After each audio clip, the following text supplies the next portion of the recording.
Soma kitchen বাংলায় আপনাদের সবাইকে স্বাগত জানাই। আশা করছি আপনারা সবাই খুব ভালো আছেন। আজ একটি স্ন্যাক্স রেসিপি নিয়ে চলে এসেছি।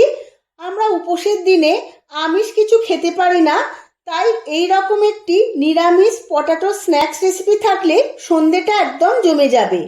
আপনারা খুব সহজেই এই রেসিপিটি বাড়িতে বানিয়ে দেখতে পারেন, সবার খুব ভালো লাগবে। তার জন্য সম্পূর্ণ ভিডিওটি দেখতে হবে। আমার নতুন বন্ধুদের কাছে অনুরোধ, আমার চ্যানেলটিকে সাবস্ক্রাইব করে রাখা আর পাশে থাকা বেল আইকনটি প্রেস করে রাখবেন। আমার সমস্ত রান্নার নোটিফিকেশন আপনাদের কাছে পৌঁছে যাবে। চলুন দেখে নেওয়া যাক রেসিপিটি। এখানে আমি কয়েকটা আলু নিয়ে নিয়েছি। এইভাবে আমি পিলার দিয়ে আলুর খোসাগুলো ছাড়িয়ে নেব।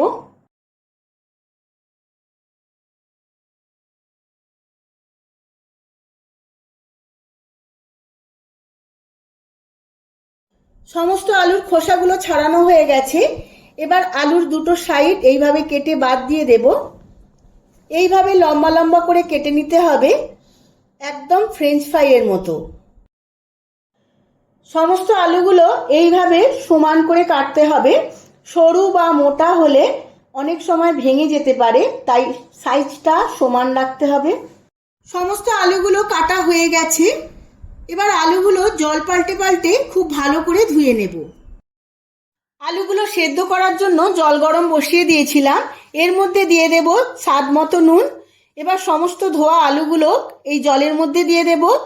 চাপা দিয়ে 10 মিনিট সেদ্ধ করে নেব। আলুগুলো আমার ভাপানো হয়ে গেছে 10 মিনিট। এবার অন্যদিকে একটা ব্যাটার বানিয়ে নেব। তার জন্য নিয়ে নিয়েছি একটা বোল। এর মধ্যে দিয়ে দেব 150 গ্রাম বেসন, দেব 2 চামচ চালের গুঁড়ি, দেব স্বাদ মতো নুন, আদার গুঁড়ো আর লঙ্কার গুঁড়ো দেব 1 চামচ করে, অল্প একটু খাবার সোডা দিয়ে দেব। এবার জল দিয়ে একটা ব্যাটার বানিয়ে নেব।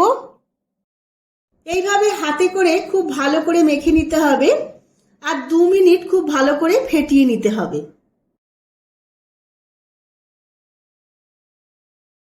ব্যাটারটা আমার রেডি হয়ে গেছে। খুব ঘনও না আবার খুব পাতলাও না।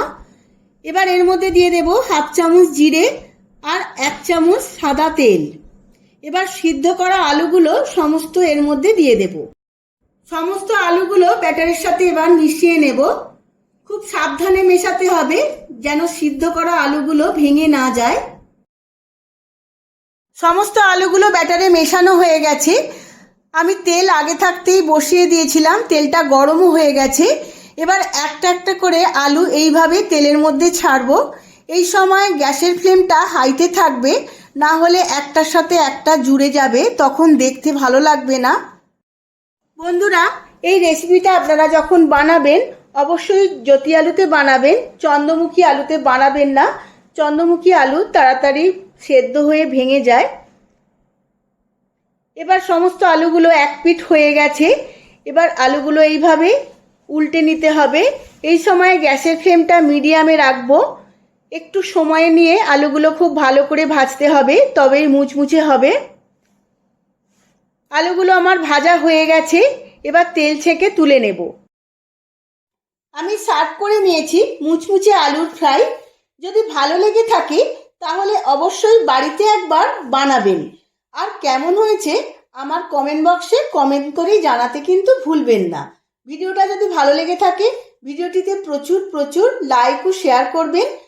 আজ তাহলে আসি, আবার দেখা হবে পরবর্তী ভিডিওতে নতুন কোনো একটি রেসিপি নিয়ে। ধন্যবাদ।